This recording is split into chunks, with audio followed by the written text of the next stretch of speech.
said we'd protect them, didn't we? Well, so there are, I think, 4 things Britain would say it is doing, and maybe there is room within those 4 things to do more. So first of all, militarily, Britain has committed still to sending some weapons to Ukraine.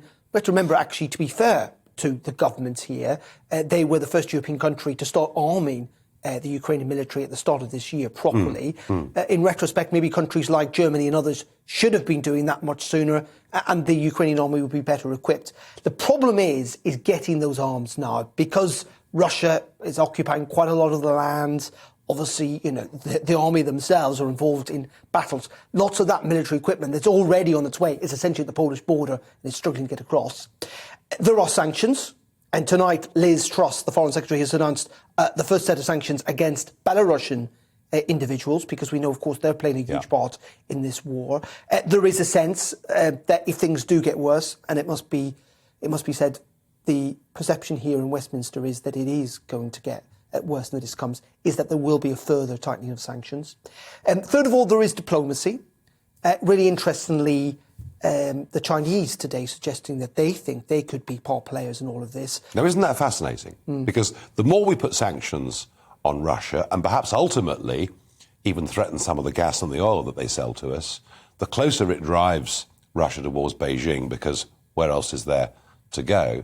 So it's possible that Beijing could be a peacemaker here? Well, it could be in the start that China does not like this. It does not like the unsettling. I mean, aside from the horrific elements of war, China does not like how this is unsettling the global economy and the possible consequences of that. And this could be a big moment, you're right, for China, that it might feel the need to diplomatically step in as the only major world power that could do so. And we have got these talks, I think, that are going to resume on the Belarusian border tomorrow between Ukrainian and Russian officials. Well, frankly, that doesn't seem to be going terribly far, given the fact that Russia seems to be stepping up its military campaign. And then fourth of all, of course, is the humanitarian aid.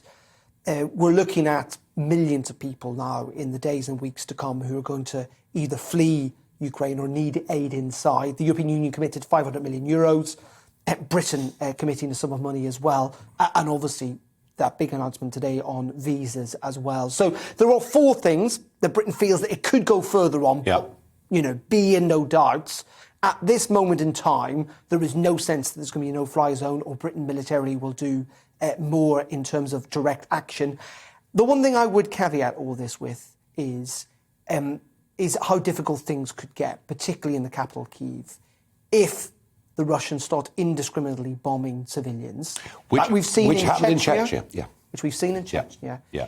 I think Western public opinion will pile an enormous amount of pressure on Western leaders to do more. We know in the past, of course, the West has stepped in when we thought that Benghazi was going to be obliterated off the map by Colonel Gaddafi. And now that wasn't a NATO campaign, but, it was a campaign led by the West. I'm just suggesting that, things could get very, very difficult. But at the moment, the clear message from the Prime Minister today repeatedly, and a message aimed, it must be said, also at the Kremlin, is that we are not going to go down this route. Darren, thank you very much indeed.